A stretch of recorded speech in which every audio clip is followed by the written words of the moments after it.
Lucas. Ok, Lucas, pode começar. Então, bom dia a todos. Eu sou Lucas Buffon, sou residente de nefrologia do Complexo Hospital das Clínicas da UFPR. Vou apresentar o nosso caso nefropatológico de hoje. Tá? Então, iniciando com a identificação da paciente, a paciente as iniciais LA, paciente feminina, com 53 anos de idade. Ela já tinha um diagnóstico prévio, um acompanhamento com a reumatologia por uma doença de Sjögren primária, né? Então ela tinha uma síndrome seca bem importante, fazia acompanhamento ali desde 2021, né? Com o pessoal da reumatologia, tinha um fator reumatoide bem positivo com títulos de 1024, um FAN com padrão nuclear pontilhado grosso de 1/320 e anticorpos com anti-RO e anti-LA positivos. Ela tinha um histórico também de ter sido encaminhada para hematologia em um momento por um quadro de anemia, que se conclui que foi uma hipoplasia de medula óssea secundária a essa doença autoimune dela, da síndrome de Sjögren, também por toxicidade medicamentosa. Ela usava cloroquina naquele momento, mas uma recuperação dos parâmetros hematológicos dela, chegou até a receber alta de hematologia. E também tinha um acompanhamento com a pneumologia por uma internação prévia dela por um quadro respiratório em que se detectou bronquiectasias numa tomografia de tórax, mas um quadro leve que ela também só fazia acompanhamento mesmo. E além disso, ela tinha um diagnóstico de osteoporose e endometriose. Essas aqui são as internações que ela tinha nesse contexto dos acompanhamentos. Então, ela internou em 2022 com sangramento uterino anormal, precisou ser transfundida. Em 2023, com esse quadro pulmonar que eu relatei, ela teve um quadro de tosse, hemoptise, quando se diagnosticou essas bronquiectasias nela. Naquele momento também tinha vindo fosco, mas no contexto de infecção, que se resolveu também. Tinha um histórico de internação em setembro de 2024 com uma parotidite infecciosa, que precisou ser drenado, um abscesso na região cervical. E previamente à internação que eu vou relatar agora, foi recente, ali em dezembro de 2025, ela tinha sido internada por um quadro de pneumonia, né? Então ela tinha considerações na tomografia e foi tratada com um levofloxacino nessa ocasião com melhora clínica. De hábitos de vida, ela não tinha nenhum relato de tabagismo ou etilismo, tabagismo ativo, né? Tem uma história de tabagismo passivo. História familiar, ela tem a avó paterna que, um diagnóstico de enfisema pulmonar, ele era tabagista. E a bisavó materna tinha um diagnóstico de uma doença reumática aí, com comprometimento articular. As medicações que ela fazia uso, então, era a hidroxicloroquina, o metotrexato e o ácido fólico, com acompanhamento com a reumatologia. Para osteoporose, o alendronato, vitamina D, e fazia uso de colírios aí, saliva artificial, conforme ela necessitava para tratamento da síndrome seca. Então, a admissão atual foi agora em janeiro de 2026, né? Ela retornou, então, após essa internação recente que eu relatei por um quadro de pneumonia, e naquele momento ela teve um quadro gripal, com dispneia, uma dor torácica e ventilatório dependente, apresentava consolidações na tomografia de tórax, foi tratada com levofloxacina por 5 dias e evoluiu uma melhora clínica e recebeu alta hospitalar. Mas aí, após essa alta, aí, na nossa admissão, cerca de 4 dias prévios à admissão dela, ela procurou atendimento por surgimento de lesões arroxeadas e dolorosas em membros inferiores, com distribuição bilateral, aí, com predomínio na região de panturrilhas. Além disso, ela também relatava que percebeu uma alteração na coloração da urina, que ela descreveu como uma castanhada, mas não tinha sintomas irritativos, não tinha lisura, urgência miccional associadas. Também trouxe a queixa de uma asteria importante, de um retorno da dispneia que estava aos pequenos esforços, aí, e uma tosse seca esporádica. Relatou também na revisão dos sistemas um episódio de diarreia única, mas autolimitada, que se iniciou aí junto com as lesões cutâneas, mas se resolveu. Negou febre, negou hemoptise, dor torácica ou outros sintomas adicionais. No exame físico dela, então ela estava em regular estado geral, lúcida, orientada, estava incorporada 2 cruzes, hidratada, sinais vitais com a pressão de 155/92, frequência cardíaca de 78, saturando 94 em ar ambiente, confortável, com a temperatura normal. Aparelho cardiovascular, nada que seja digno de nota. No respiratório, ela tinha uns crepitantes na base esquerda, e a principal alteração dela, então, foi do ponto de vista dermatológico, que ela tinha aparentes púrpuras palpáveis, com predomínio nas panturrilhas bilateralmente. Então, a gente tem uma fotinha aí das púrpuras dela, né? Principalmente aqui na região posterior, tinha mais, acabou não saindo na foto, mas na região das panturrilhas e da fossa pulcrítica e lateral de coxa. Então, essa paciente foi submetida a exames laboratoriais, né? Então, o hemograma, ela veio com uma anemia, né? Uma anemia normo-normo, um HB de 7,4, leucócitos de 4.100, sem alterações no diferenciais, uma plaquetopenia leve, né? E aí já veio com uma disfunção renal, uma creatina de 1,44, nessa internação prévia dela em dezembro por pneumonia, ela tinha uma creatina basal de 0,88, uma ureia de 81, potássio de 6,2, sódio de 141, sem nenhuma alteração na gasometria venosa. O restante da parte hepática não teve nenhuma alteração significativa, uma albumina mais reduzida, de 2,8, e o PCR um pouco acima do nosso limite superior, de 1,5. Ela foi submetida a exames de imagem, por essa queixa também até da parte respiratória, então, a tomografia de tórax mostrava algumas alterações, mas comparativas à tomografia prévia que ela tinha dessa internação por pneumonia, com critérios de melhora, então, ela tinha uma resolução da consolidação e áreas de vidro fosco que ela tinha na internação anterior, algumas áreas de atelectasias e opacidades lineares, com brônquios dilatados, retração da fissura horizontal do lobo superior direito, mas nada, assim, de grandes alterações que sugerissem um novo quadro infeccioso, e no abdômen também, nada, nenhuma alteração muito exuberante. O exame de urina dela, então, da admissão, ela tinha uma presença de proteinúria, com 2 cruzes no parcial de urina, hemoglobinúria, uma leucocitura e hematúria, né? E o nosso exame já demonstrou, apesar de que ele não quantifica quantas hemácias são dismórficas, mas ele mostrou a presença de dismorfismo eritrocitário. A gente prosseguiu, então, com a investigação para avaliação melhor dessa proteinúria. Então, inicialmente foi feita uma relação proteinúria-creatinúria, né? Que veio com uma faixa subnefrótica, uma relação de uma RPC de 3,11. Posteriormente, a gente teve o resultado da proteinúria de 24 horas que confirmou essa proteinúria subnefrótica de 2,6 gramas em 24 horas. E foi feito também a avaliação do complemento nela, que foi algo que chamou bastante a nossa atenção. Ela veio com complemento consumido, né, o C3, então, de 50, nosso valor de 90 a 170, e o C4 bem consumido, na verdade, estava zero, né, C4 bem consumido no caso. Foi feita uma avaliação inicial dessa anemia, que também não teve nada, assim, que chamasse muito atenção, então a parte carencial estava com a vitamina B12 no valores adequados, o ácido fólico valores adequados, ferritina de 335, com uma saturação de 73%, os reticulócitos estavam reduzidos, então parecia ser uma anemia hipoproliferativa mesmo, e com marcadores de hemólise negativos. Prosseguiu-se, então, por uma avaliação das sorologias e de autoimunidade, então todas as sorologias dela foram negativas, né, hepatite C, HIV, hepatite B e o VDRL, exame treponêmico da sífilis. E quanto à autoimunidade, ela veio novamente com fator reumatoide positivo, de 25, um FAN de 1/320, com padrão nuclear pontilhado fino, ANCA não reagente, antimieloperoxidase não reagente, antiproteinase 3 não reagente, o anti-RO e anti-LA positivos, como ela já tinha histórico, né? O anti-SM, anti-RNP e anti-DNA negativos.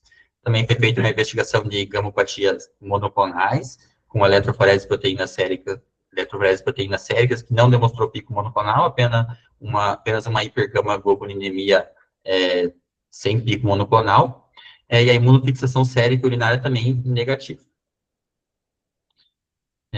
Essa paciente foi realizada, então, uma biópsia de pele dessas lesões purpúricas dela, com conclusão de que um resultado de uma vasculite cutânea leucocitoclástica de pequenos vasos e com presença de abscessos neutrofílicos subcórneos. Diante desse quadro clínico, com essa disfunção renal, consumo de complemento, e essa urina com sentimento ativo, ela foi procedida com pulsoterapia, fez metilprednisolona 500 miligramas por 3 dias, e após ficou com prednisona 1 miligrama por quilo após, e concomitante a isso foi realizada uma biópsia renal no dia 3. Acho que agora nós estamos em abrir para discussão, antes de passar para... E Lucas, tiveram algumas pessoas que entraram um pouco depois, eu ia até te pedir para fazer um pequeno resumo dos casos, mostra as fotos aí novamente, bem rapidinho aí. Sim. Então, é uma paciente feminina de 53 anos, ela já tinha um histórico de doença de Jogo, que acompanhava com a reumatologia, tinha um fator reumatoide positivo, FUD para 320, anti-ROI e anti-LA positivos, tinha outras comorbidades, como uma pneumopatia com bronquiectasias e uma hipoplasia de medula óssea, mas que tudo meio que se resolveu, estava fazendo acompanhamento com as especialidades. Ela fazia uso dessas medicações, e ela deu entrada no nosso serviço após uma internação por pneumonia, que ela melhorou com antibiótico terapia, e a queixa dela na entrada, cerca de 4 dias antes da admissão, foi o surgimento de lesões arroxeadas e dolorosas em membros inferiores bilateralmente, né? Junto a isso, ela se queixava de uma urina castanhada, uma astenia e dispneia importante. O exame físico, o que chamava mais atenção no caso dela era a parte dermatológica mesmo, então ela tinha essas lesões arroxeadas, que eram palpáveis, então bem sugestivas de púrpuras mesmo. Ela tinha na admissão a parte laboratorial uma anemia normo-normo, né, com uma creatinina que piorou, uma lesão renal aguda piorou dessa internação prévia da pneumonia, então com uma creatinina de 1,44, prévia dela era de 0,88. Os exames de imagem, assim, demonstraram que ela tinha tido uma melhora dessa questão da pneumonia aí na internação anterior, o abdômen também não demonstrou nada, assim, digno de nota. E o exame de urina, ela veio com uma proteinúria de 2 cruzes, hemoglobinúria, hematura, com hemácias dismórficas. A RPC e a proteinúria dela veio com uma proteinúria na faixa subnefrótica de 2,6 gramas, e com complemento bem consumido, né? Em especial o C4, que estava com valor de 0, e o C3,50, então esse valor é até 90. Na parte da investigação da anemia, a parte carencial dela veio ok, assim, nada que pudesse justificar, assim, essa anemia, parecia ser uma anemia hiperproliferativa mesmo, com marcadores de hemólise negativos. E a investigação dela, causas aí secundárias, então, sorologias todas não reagentes. A parte de autoimunidade, ela veio com fator reumatoide positivo, com FUD 1/320, um padrão nuclear pontilhado fino, ANCA não reagente, antimieloperoxidase, proteinase 3 não reagentes, anti-LA e anti-RO positivos, que ela já tinha o diagnóstico, já tinha esses marcadores positivos, e anti-RNP e DNA não reagente. A investigação de gamopatias monoclonais também negativas, então a eletroforese de pulsação sem picos monoclonais. Aí ela foi submetida também a uma biópsia de pele, que veio com o resultado dessas lesões aí purpúricas na panturrilha, que veio sugestivo de vasculite cutânea leucocitoclástica de pequenos vasos e com presença de abscesso neutrofílico subcórneo. Então, a paciente ela foi submetida a pulsoterapia, com metilprednisolona, e realizada uma biópsia renal aí no dia 3. Perfeito. Professor Ricardo, você quer falar alguma coisa? Não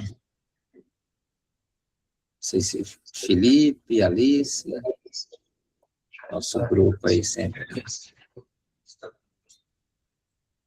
Eu entrei um pouquinho tarde, então eu não vi o começo do caso clínico, O comecinho, né? Mas me parece uma síndrome nefrítica, né, no paciente que entra com hipertensão arterial, hematura, dismorfismo, né, urina castanhada, que o colega que estava apresentando, desculpa, mas eu cheguei um pouquinho atrasado, relatou. O que me chamou a atenção foi que ela tem anticorpo anti-LA, anti-RO positivo e FAM positivo, né?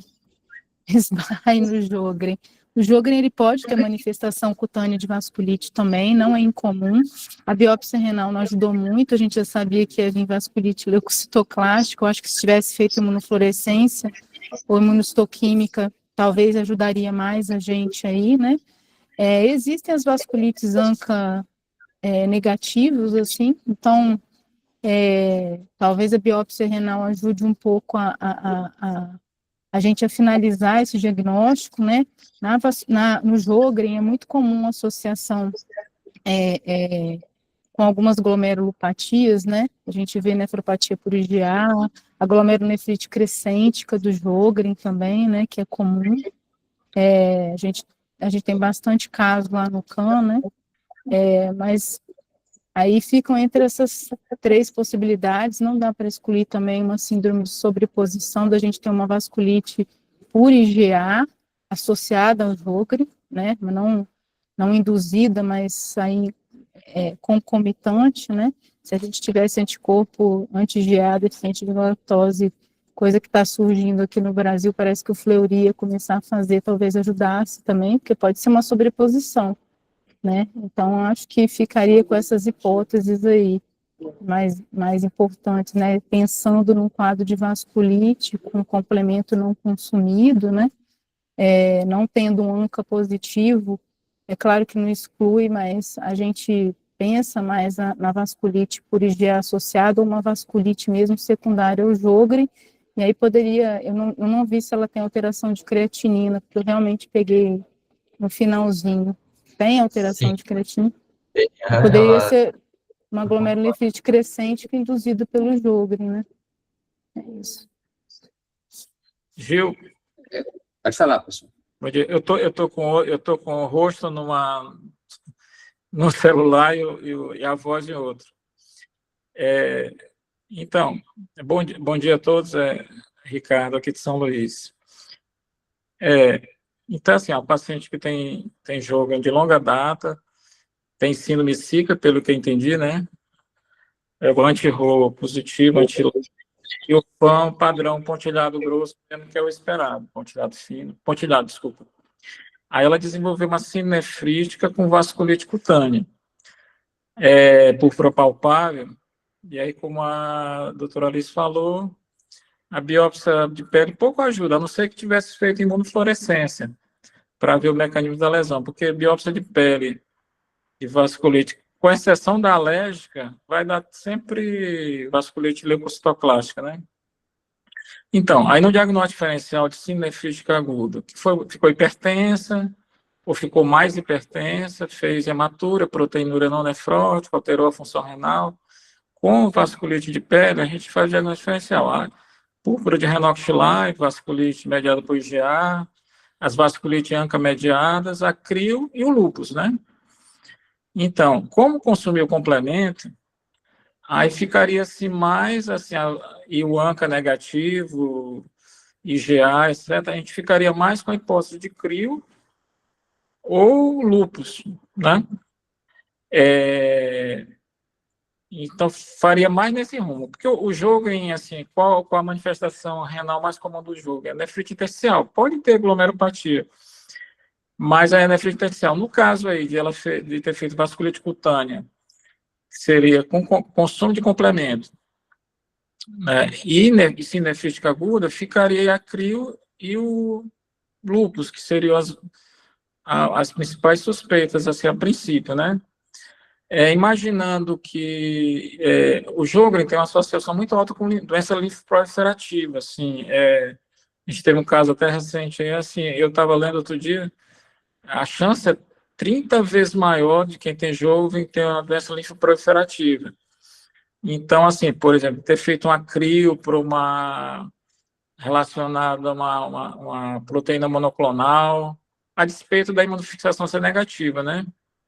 Outra coisa que chama atenção, o consumo mais importante assim, de C4. Né?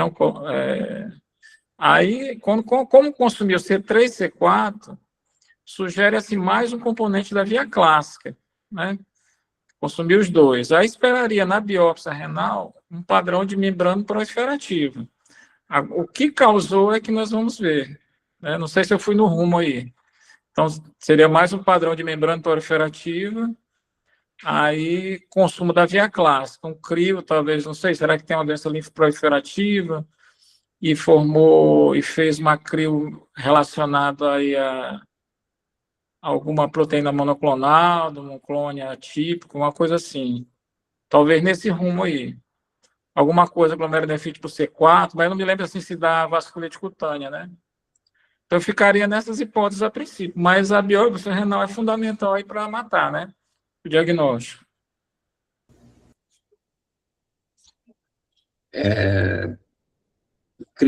Sjögren tem sido uma caixinha de surpresa aqui para a gente, né? Tem aparecido de tudo praticamente. Agora, pensando nesse quadro infeccioso aí, pulmonar dela, não sei se é um fator mais confundidor, parece não ter uma relação, né? Acho que acabou que ninguém fixou muito nesse quadro pulmonar, né? Uma pós-infecciosa, né? Não sei se está totalmente descartado, exato. É um negócio que teve consumo mais assim consumo da via clássica, né? Que não é o muito... As pós-infecciosas consomem assim, vamos dizer, viriam um C4 normal e um C3 baixo, né? Imaginaria-se mais nesse contexto, né? Isso. Não sei se o pessoal daqui, a Débora, junto com os residentes, querem falar alguma coisa. Tem... Eritema nodoso tinha, que assim ficou, era só púrpura mesmo? Só púrpura, doutor. Só púrpura mesmo, né? Sim. Eu cheguei depois, eu queria perguntar, consumiu complemento, então, que eu não vi. Consumiu. Consumiu C3 e C4, como se fosse a via clássica, né? Agora o C4 bem mais consumido, né? Fosse assim uma coisa mais...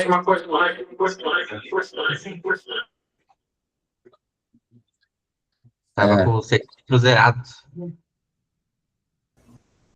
Nunca nem tinha visto. Érica, quer falar alguma coisa? Oi, Débora? Gil. Mas eu não estou conseguindo escutar. Estou te ouvindo, nós estamos te ouvindo, Débora. Tá te ouvindo? A gente pensou um pouquinho parecido com o que a Alice comentou, uma atividade de IgA, mas realmente tem um complemento muito baixo, né? E o que o Ricardo acabou colocando parece ter fechar um pouquinho mais a história hipocomplementêmica junto com a síndrome nefrítica, né? Mais um consumo de imunocomplexo aí, ou então uma crio. A gente ficou se pensar nessa linha de raciocínio. E o primeiro quadro pulmonar, a gente imaginou que fosse uma associação com PIL, talvez, né? Um Sjögren com uma pneumonia intersticial de repetição, mas não um quadro pulmão-rim, não depois dos exames, né? Do consumo de complemento, um ANCA negativo. Mas agora vamos esperar a biópsia. Acho que a biópsia que vai acabar revelando isso mesmo. Foi por esse lado que a gente conversou aqui com os residentes. Não sei se o pessoal de Natal está aí hoje. Fez imunofluorescência da pele, não, né? Da biópsia da pele, não. Não foi. Não foi feito, pessoal. Até a Alice tinha comentado que teria foi sido só mais... MO, né? Só MO. Só. Não sei se vocês não têm aí, talvez, né, Lucas, também. Não sei. Acho que não faz. Nós temos, nesse caso não sei por que motivo não fizeram, Gil, mas a gente tem, mas não fizeram nada. Ajudaria mais, com certeza, que evoca bastante. Mas por isso, leucocitoclástica, né, não trouxe nada, nenhuma informação a mais, né, do que a gente já tinha, né.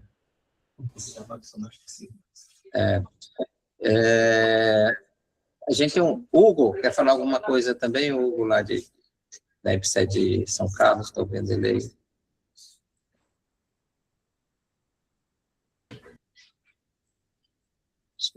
talvez as hipóteses sejam só essa mesmo. Estou vendo que o Pedro está enrolado aqui com a congelação.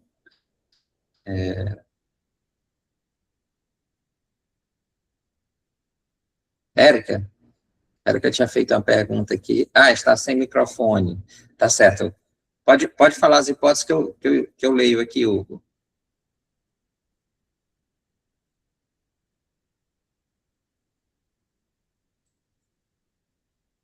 Seriam essas hipóteses mesmo que foram levantadas. Tá. A Érica só fez uma pergunta aqui, se tinha CRIO, se tinha solicitado o exame de crioglobulinas. Acho que não, né, Lucas? Fizemos, Gil, fizemos. A posteriori Foi depois, eu estava depois. Depois da biópsia. Tá. Mas veio negativo o exame, viu? Foi feita a pesquisa de CRIO, mas veio negativo. Veio a CRIO negativa, então. Negativo. Tá. Altera alguma coisa, gente? Pedro já está aqui.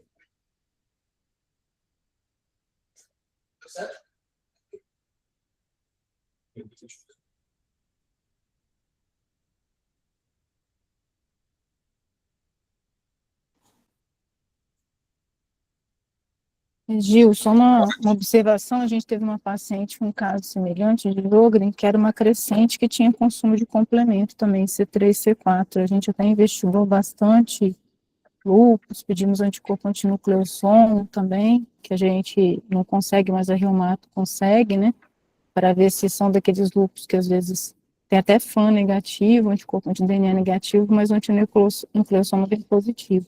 Mas dela também veio negativo, e a biópsia foi uma crescente, que ficou como uma crescente secundária ao Sjögren. A gente pode até de apresentar esse caso, né, Alice, depois. Foi realizado o eco, sim, sem grandes alterações. Não tinha uma aversão para endocardite, a Andressa falando aqui, mas também descartar endocardite. Acho que pode começar, Pedro.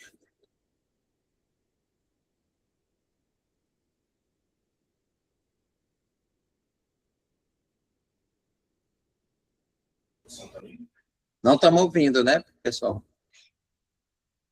Acho que o pessoal não está ouvindo, Pedro.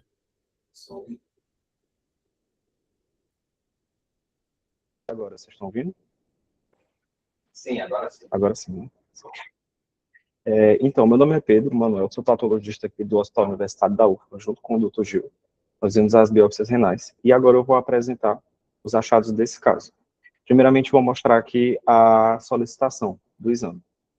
Na solicitação, nós tínhamos um informe que era um paciente com síndrome de Sjögren, com uma hipocomplementemia, que estava apresentando um quadro de púrpuras em membros inferiores, com essas alterações renais, uma proteinúria de 24 horas de 2,7 gramas, com hematura identificada no EAS, e uma suspeita de glomerulonefrite membrano proliferativo.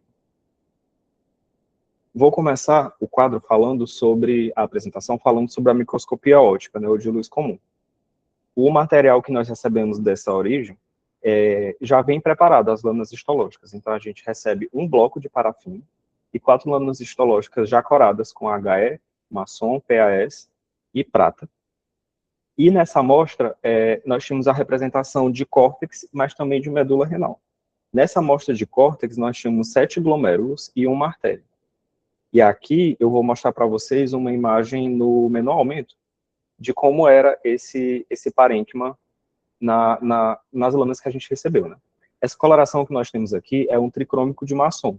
Ela pode parecer um pouco diferente do maçom que nós costumamos ver aqui na aula, porque no local de origem é feito o maçom azul, que é o mais usual.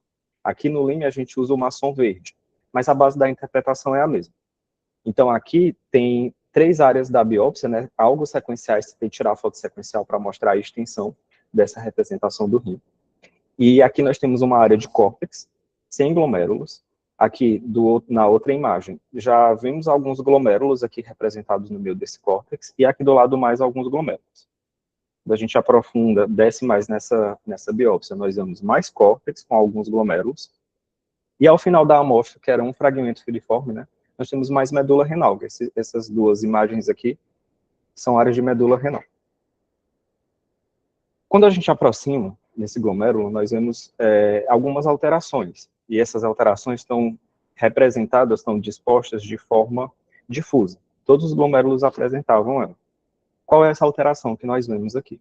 O glomérulo, ele está, no primeiro momento que nós vemos, é uma acentuação da lobulação dos capilares glomerulares. Os lóbulos capilares, os lóbulos do glomérulo acabam ficando visíveis. Isso é um processo que acontece quando nós temos uma proliferação endocapilar acontecendo.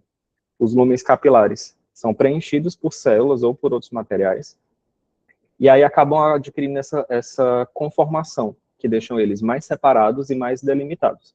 Então, aqui nós vemos um lóbulo, aqui nós vemos um lóbulo, aqui é como se tivesse outro. Nesse glomérulo e nesse glomérulo nós vemos esse mesmo padrão de alteração. Nesse daqui de baixo, aparece uma outra alteração que nós já conseguimos ver daqui, que são esses materiais aqui, meio arredondados, ovalados, que aqui no maçom estão corados como um vermelho, um rosa, uma fúcsia, alguma coisa assim. Aqui, novamente, um glomérulo com essa acentuação da lobulação, com o preenchimento das alças capilares por células, principalmente aqui, nesse caso, nesse glomérulo. E eu decidi colocar essa imagem para mostrar aqui ao lado uma evidência de hematura, né? Aqui são cilíndricos de hemácias ocupando os túbulos. Nesse outro glomérulo, nós conseguimos analisar melhor aquela alteração que eu citei previamente naquela imagem de médio aumento, que é realmente um material bem avermelhado, de coloração homogênea, algo hialino, que aqui nesse glomérulo nós conseguimos entender, nós conseguimos perceber que parece estar ocupando o interior dos capilares, parece estar ocupando a luz dos capilares glomerulares. E essa alteração se repetiu. Aqui é outro glomérulo com esse achado, com esse depósito hialino bem evidente, bem visível. Aqui, o que estava mais abaixo, lá na outra imagem, centralizado agora, mostrando esses depósitos consistentemente presentes. E aqui outra coloração, que é a hematoxilina e eosina.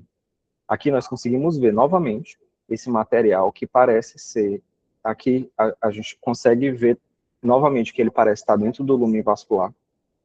E aqui na hematoxilina e eosina fica mais fácil da gente identificar a infiltração leucocitária também.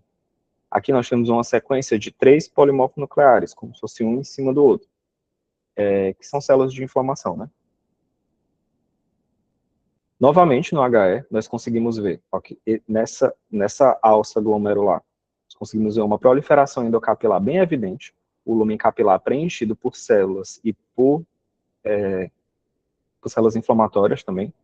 Aqui, mais acima, nós vemos esse depósito ocluindo o lumen vascular, e aqui também, o depósito e a proliferação endocapilar. Outro glomérulo no HE, na hematoxilina e eosina, mostrando as mesmas alterações.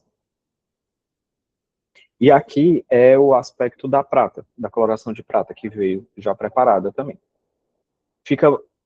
A coloração de prata, nesses casos, nos ajuda a identificar, nos ajuda a trazer à luz esse depósito, que já estava muito bem identificado nas outras colorações, né? Aqui. Mais aproximado a gente vê ele aqui. Então, é algum material que não se cora com a prata, então não é colágeno, já dá para a gente entender que não é colágeno pelo aspecto dele homogêneo, e por esse aspecto bem delimitado e ocupando o lugar, o espaço intravascular. E completando essa avaliação aqui na microscopia óptica, essa aqui é a coloração de PAS.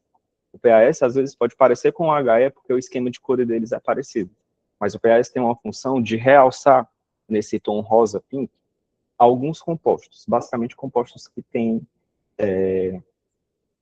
O PAS, ele marca compostos diversos, na verdade. Aqui no rim, a gente usa ele para avaliar a membrana basal tubular, que está realçada aqui. E alguns tipos de depósitos hialinos também se realçam pelo PAS, como é o caso aqui dessa situação. Então, nós partimos para a microscopia de imunofluorescência. Na imunofluorescência, nós recebemos um fragmento filiforme, que mediu 15 milímetros, 1,5 centímetros, né? E nele estava representado córtex e medula renal, com 11 glomérulos identificados. E o principal achado que nós tínhamos, o achado com maior intensidade que nós tínhamos nesse caso, era uma deposição de IgM. Esse IgM está depositado aqui no glomérulo, em topografia mesangial, mas também em alça, e principalmente nos lugares correspondentes aos depósitos hialinos que nós vimos na microscopia óptica. Então, aqui a gente tem um realce mais intenso nessa área do depósito que nós vimos intravascular, aqui também. No IgG, nós vimos uma positividade menos intensa do que no IgM. No IgG, esses depósitos não estavam tão bem marcados quanto no IgM, mas eles tinham alguma positividade glomerular ainda. Quando a gente passa para as cadeias leves, nós vimos que no capa também estava se mostrando esse realce nessa região do depósito. A imagem do capa está bem parecida com a do IgM, né? E no lambda também. Então, nós não tínhamos uma restrição de cadeia, nós não tínhamos um predomínio de capa ou de lambda. Isso mostra que essa imunoglobulina que está formando essa imagem que nós vimos é composta por IgM, e é um IgM que parece ser policlonal, porque nós temos tanto capa quanto lambda. Mas também temos um pouco de IgG, como foi mostrado na outra imagem. O C3 também foi positivo, numa topografia semelhante à do IgM.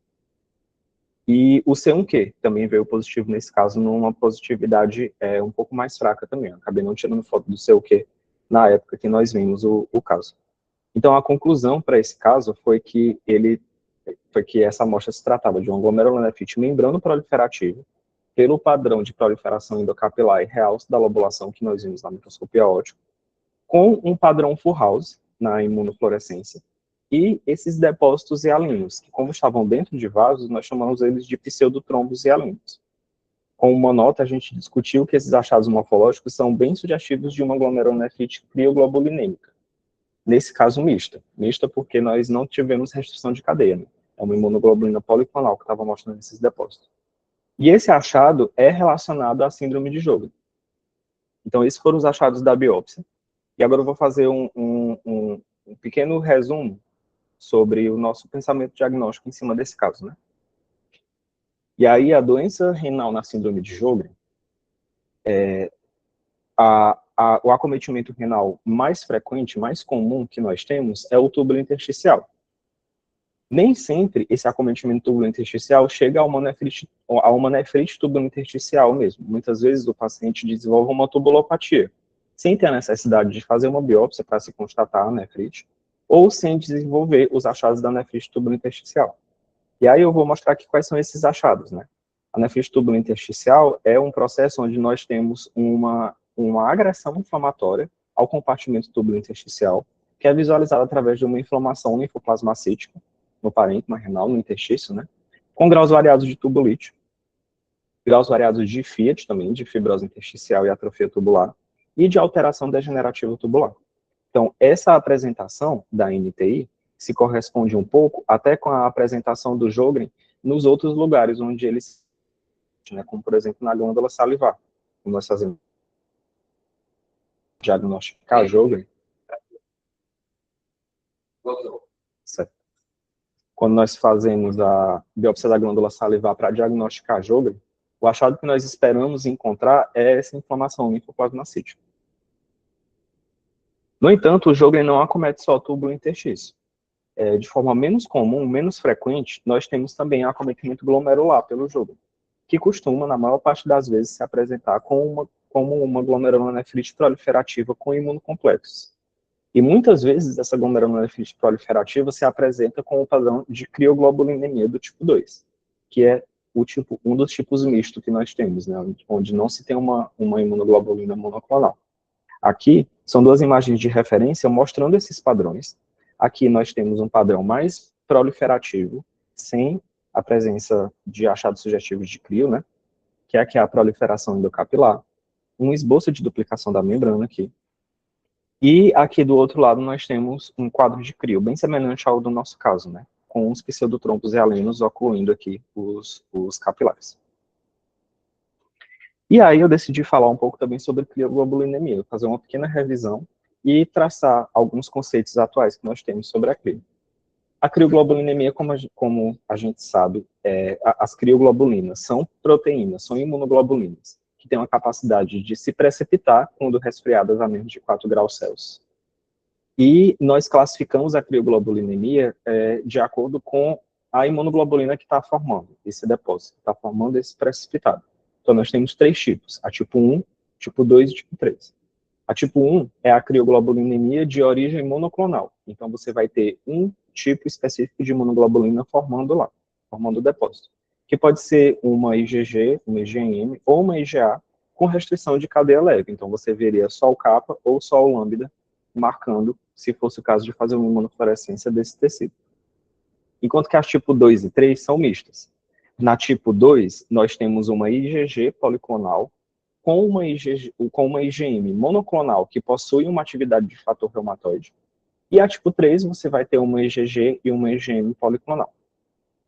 A etiologia da crioglobulinemia, nós conseguimos abarcar essas etiologias basicamente entre doenças linfoproliferativas, onde nós vamos ter uma proliferação clonal de linfócitos B, produzindo uma grande quantidade de imunoglobulinas monoclonais, levando então a uma crio do tipo 1. E do outro lado dessa doença, nós vamos ter as infecções crônicas e doenças autoimunes, que são condições onde se tem uma proliferação, uma atividade sustentada de linfócitos B, que vão estar produzindo uma grande quantidade de imunoglobulinas, só que nesse caso, imunoglobulinas policlonais. E o que eu vou discutir a partir de agora veio basicamente desse artigo de revisão de 2024, que é bem interessante, que o título dele chama muita atenção também, que ele vai discutir como a crioglobulina, na verdade, são duas doenças diferentes, como nós conseguimos agrupar, dividir, na verdade, né, a crioglobulinemia em duas doenças diferentes. E aqui é uma imagem desse artigo que vai esquematizar um pouco da patogênese que acontece. Nós temos, então, a base da crioglobulinemia é alguma população de linfócitos B hiperprodutora. Ela vai estar hiperproduzindo essas imunoglobulinas, ou por uma vantagem proliferativa, uma vantagem de sobrevivência que essa célula B, que esse linfócito B vai ter nos contextos de neoplasia, né?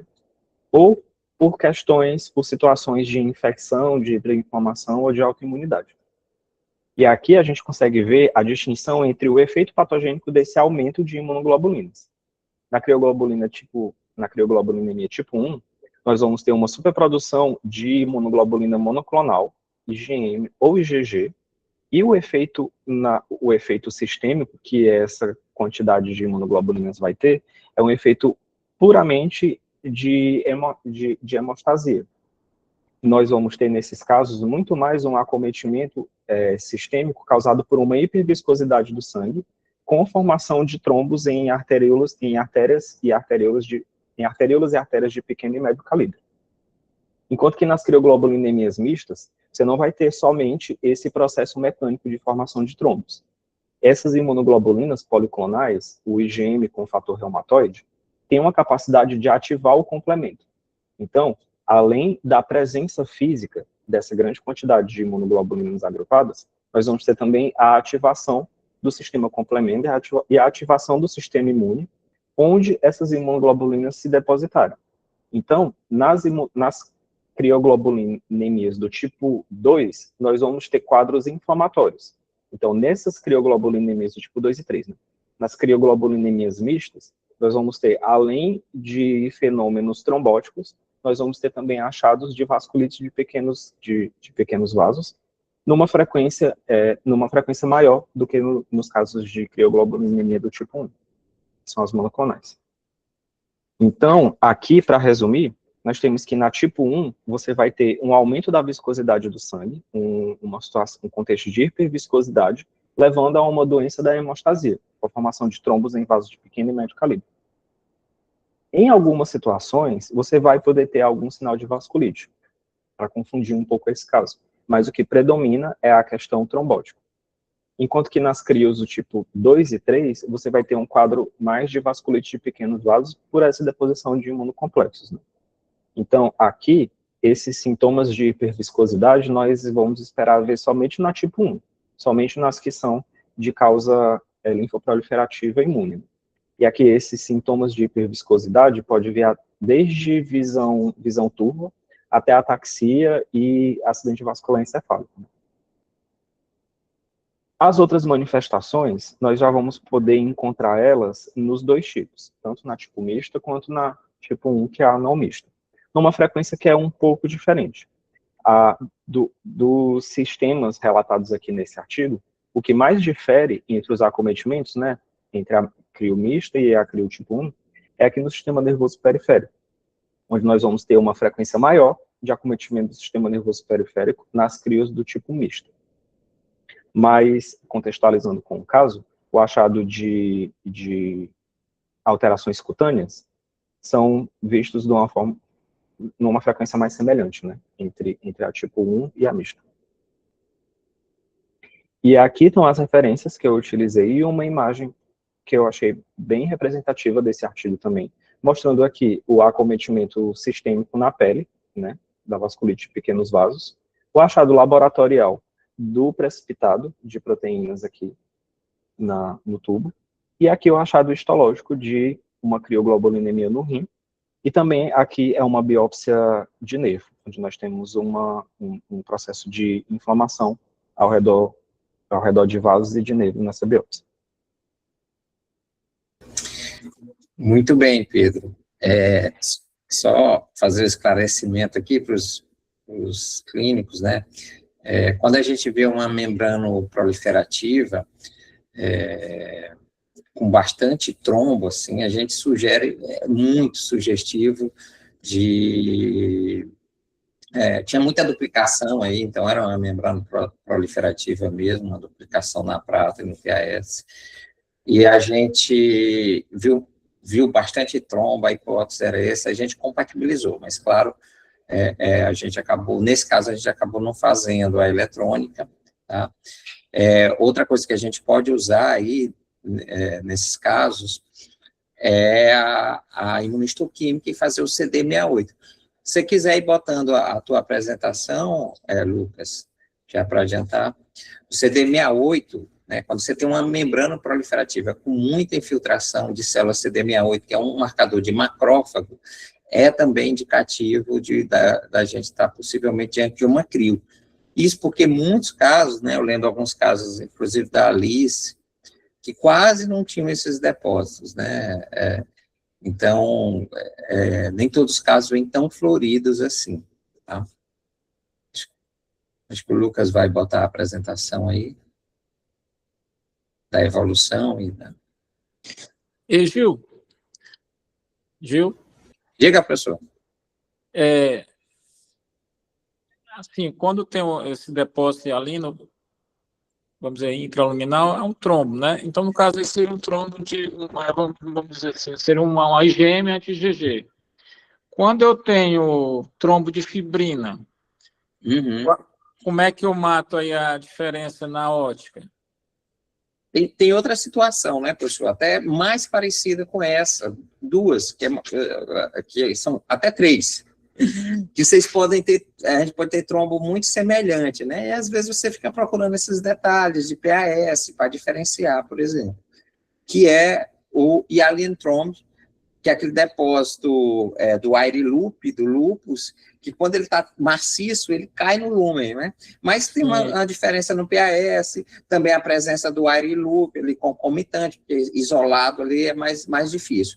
Existe a fibrin cap, que é um depósito hialino semelhante àquele que dá na nefropatia diabética, por exemplo, né? Mas aí você tem todo o contexto. Para ter fibrin cap, aquelas lesões de Kimmel Wilson, cápsula drop, é um quadro totalmente diferente morfológico, então também é difícil, não é difícil diferenciar. E Waldenstrom às vezes faz uma lesão muito semelhante também, tá?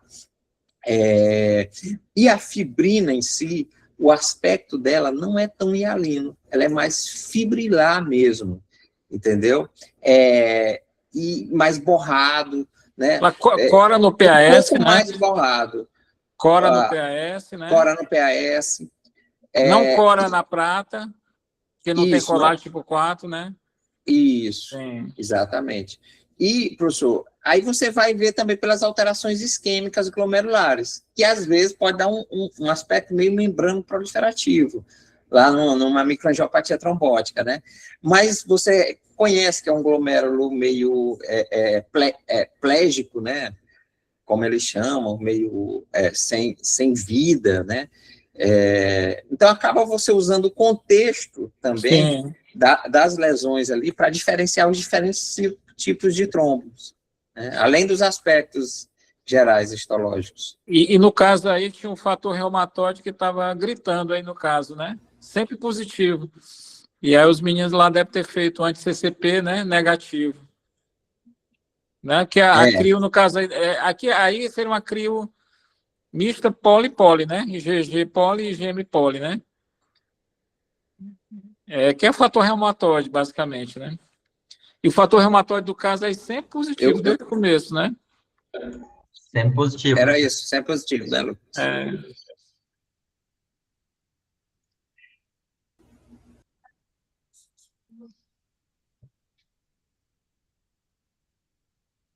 Então, tá.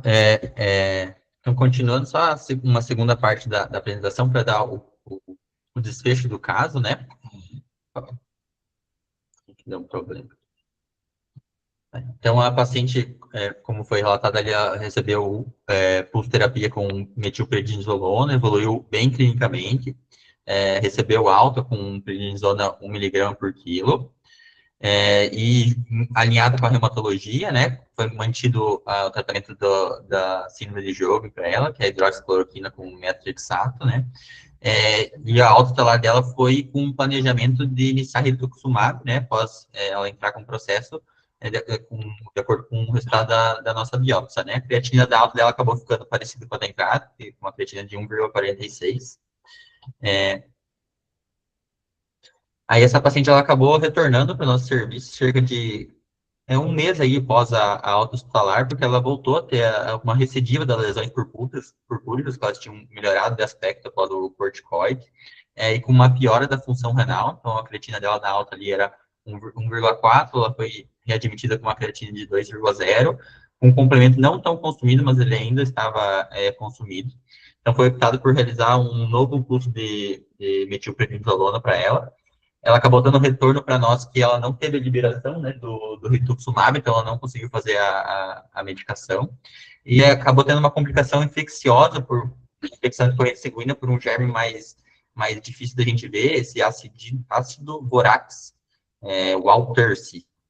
Aí ela fez tratamento dessa infecção, evoluiu com melhora da função renal, então recebeu alta com uma creatina de 1,64, aí com um plano de terminar o tratamento dela com antibiótico ciprofloxacina, conforme a orientação da infectologia, e após isso, por dificuldade de acesso ao rituximab, ela estava com planejamento aí de realizar a infusão de ciclofosfamida após o término do tratamento com antibiótico. Inclusive, ela já realizou a sua primeira dose.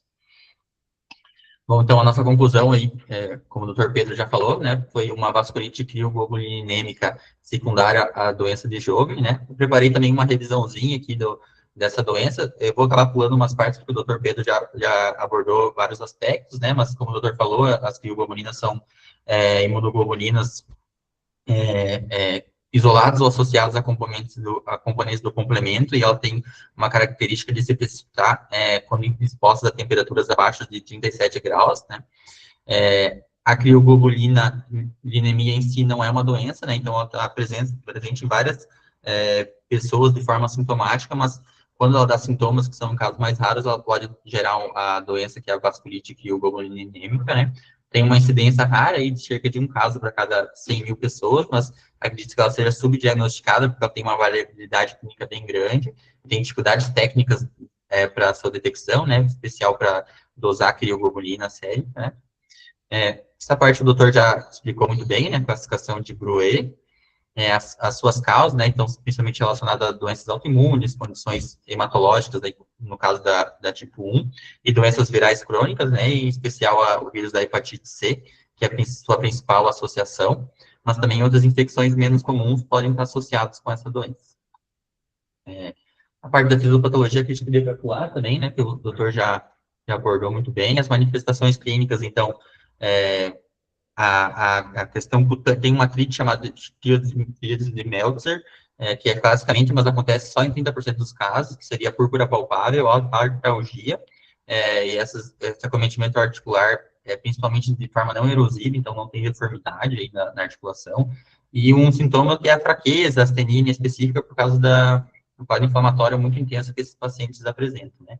Então, outras manifestações são envolvimento renal, o paciente pode ter neuropatia periférica, envolvimento pulmonar, né, principalmente por causa de hemorragia alveolar, casos mais graves, né, e relacionado ao tipo 1, né, com doenças linfoproliferativas, a síndrome de hiperviscosidade.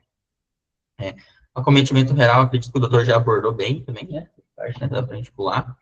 E falando um pouquinho do tratamento, né, então, de uma forma geral, né, o principal pilar do tratamento é a gente se concentrar em abordar a causa subjacente, né, então, tratar o vírus da hepatite C, controlar a doença autoimune que está gerando, né, nesse caso das formas mistas, ou tratar a doença linfoproliferativa que está gerando a crioglobulinemia tipo 1, né, então, nas doenças leves, geralmente são manejadas de forma sintomática e sem necessidade de imunossupressão, né, mas doenças graves a moderadas, e aí já se classificam todos os casos com glomerulonefrite, né, que é mostrado na biópsia, ou um caso com isquemia digital aí mais graves, com úlceras cutâneas aí, ou necessidade de amputação, acometimento gastrointestinal, neuropatias mais graves aí, com progressão, ou vasculite do sistema nervoso central, ou acometimento pulmonar, já que classificariam com formas moderadas a graves, e já indicariam a gente ter uma terapia imunossupressora associada, e além do tratamento da causa de base.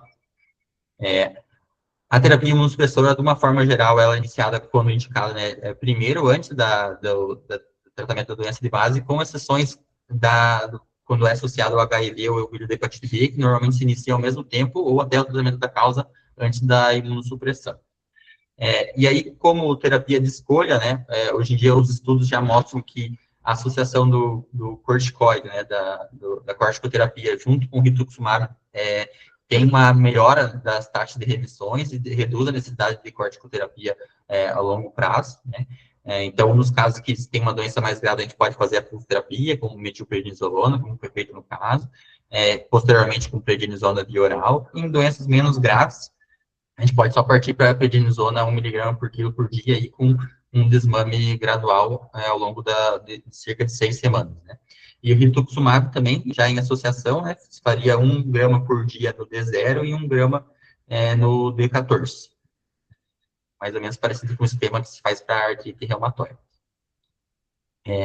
Alternativas ao rituximab, principalmente reservado para casos que a gente não tem acesso, como é muito comum aí no nosso meio, né, seria a ciclofosfamida, né, mas ela tem os problemas, principalmente quando está associada ao vírus da hepatite C, ao vírus da hepatite B, com um aumento da replicação viral, né, desses vírus, né, e tem um outro anticorpo também que está sendo estudado hoje em dia, que é o obinutuzumab, que o UpToDate traz, mas aí que ainda ele precisa, um anticorpo anti-CD20, né, que teria uma capacidade bem grande de depressão de células D, mas ele ainda tem poucas evidências aí, com evidências relacionadas a relatos de casos aí, mas seriam para casos resistentes ou intolerantes ao rituximab. E aí, a plasmaféresis, ela estaria mais indicada, então, nos casos da hiperviscosidade, né, principalmente aí nas relacionadas à crioglobulinemia tipo 1, né, mas também para pacientes com a tipo 2 com doenças mais graves aí, então, com hemorragia pulmonar, vasculite intestinal mais grave, ou uma GNRP, também poderia estar bem indicada, e úlceras cutâneas graves aí também, poderia se lançar mão da plasmaféresis. São as minhas referências. Muito obrigado.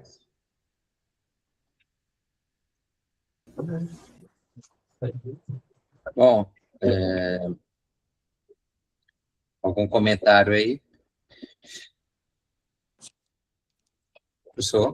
Aí a programação é fazer como não tem o rituximab, fazer a ciclo, né? Fazer 6 meses. Ciclofosfamida, doutor. A ideia é fazer a ciclo até de conseguir o Ritux, né? Então, Certo. em 6 meses, vamos ver. Mas a ideia estamos já entrando no meio judicial para conseguir o Ritux o mais rápido possível. Enquanto isso, vamos na ciclo mesmo, que é o que a gente tem. E ciclo segura bem. Linfócito B, imunidade humoral, segura bem. Porque o corticoide, o que acontece? Ele o efeito é curto, né? Aí dá rebote. Se não mantiver ciclo junto, não segura. Não consegue baixar o corticoide, porque dá rebote direto, né? Sim, Beleza, parabéns pelo caso.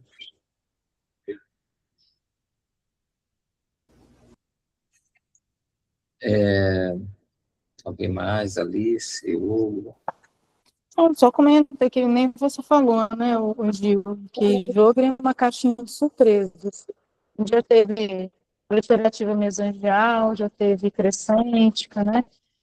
Necite intersticial. Teve aquela também, lesão vascular, né, Alice? Isso. aquela lesão vascular, a vasculopatia, Isso. como que era? Era Lupus-like, né? lúpica, não foi? A vasculopatia lúpica símile, né?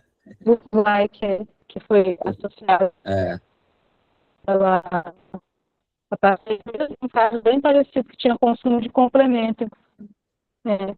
Então, assim, a gente tem que pensar, acho que a gente acaba não lembrando muito de investigar em yoga, né?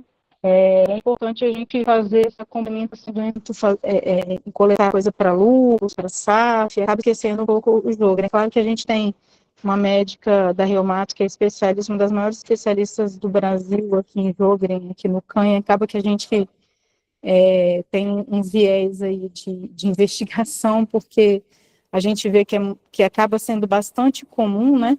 E a Sociedade Brasileira de Reumatologia está com um banco de dados de Sjögren bacana, né? Ela até convidou a gente a participar de alguns estudos relacionados à glomerulopatia do Sjögren, junto da Sociedade de Reumatologia. A gente está vendo, né, Gil, em relação a isso, como é que vai ficar. O Gil está conversando com a doutora Valéria também. E acho que a mensagem é essa, né? Porque, conforme foi dito na última apresentação, a gente acaba, às vezes, subdiagnosticando por não pensar nas doenças, né? Então, acho que a mensagem principal para os residentes, principalmente, é essa. E eu fico surpreso com o número de casos que vem de paciente com Sjögren, viu? Vem muito aí de vocês, realmente me chama muita atenção, mas também pinga muito aqui e ali, e eu não lembrava de ter uma experiência tão grande, realmente, de ver tantos casos com Sjögren, assim, e lesões tão diversas. Rodrigo, também teve uma avaliação aí do pessoal da Hemato, né, que não sei se inclui alguma coisa de dados, não sei se ela tinha alteração neuropática. Não, ela assim, foi reavaliada, ela tinha sido reavaliada no começo, lá para a Hemato, e não tinha achado nada, né? Ela foi reavaliada na externação e também não fechou para nada de proliferativo, nenhuma desse hematológica, não. Mas ela foi reavaliada para hematologia e de neuropatia, acho que não tem como a gente...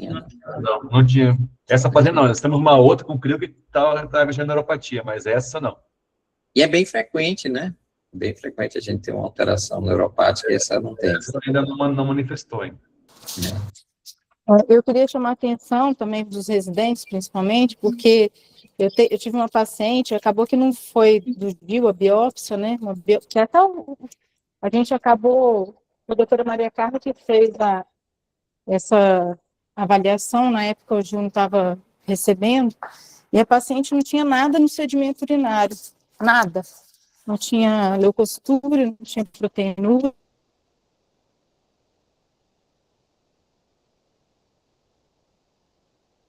nada.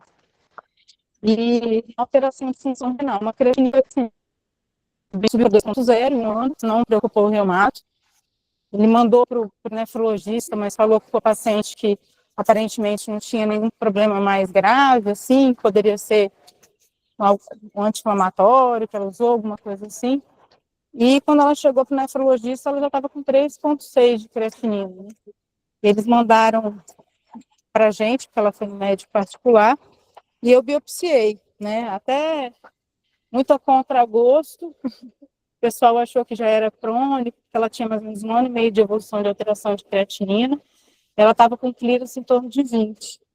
Eu biopsiei, veio uma nefrite para paciente muito jovem, de 40 anos, veio uma nefrite intersticial crônica, um filtrado horroroso, linfoplasmocitário, muito importante, assim, e a gente tratou, porque ela tinha outras manifestações mais graves do Sjögren.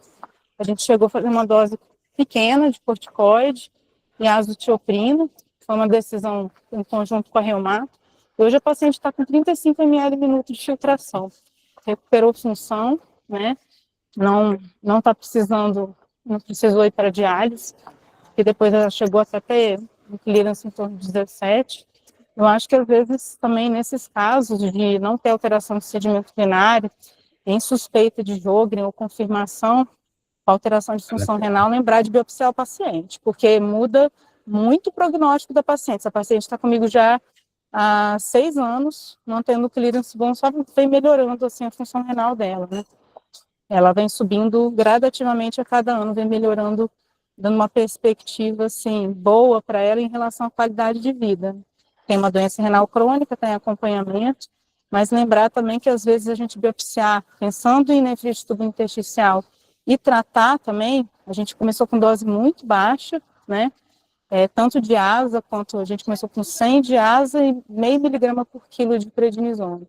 E ela respondeu super bem e recuperou função renal, né? Não completamente, mas isso ela já ganha em uns bons anos fora de diálise. Super. Acho que é isso, então. Muito bom, Luiz. Obrigado, então, Pedro. Obrigado a todo mundo que participou. Obrigado, Rodrigo e a equipe aí do Paraná. E estamos preparando uma reunião para a próxima terça, Alice. Vamos ver se a gente faz aquele caso, né, daí. Vamos ver se está tudo certo. Mas aí eu coloco lá no grupo, tá? Bom resto de semana aí para todos. Obrigado, Débora, dando parabéns aí para o pessoal.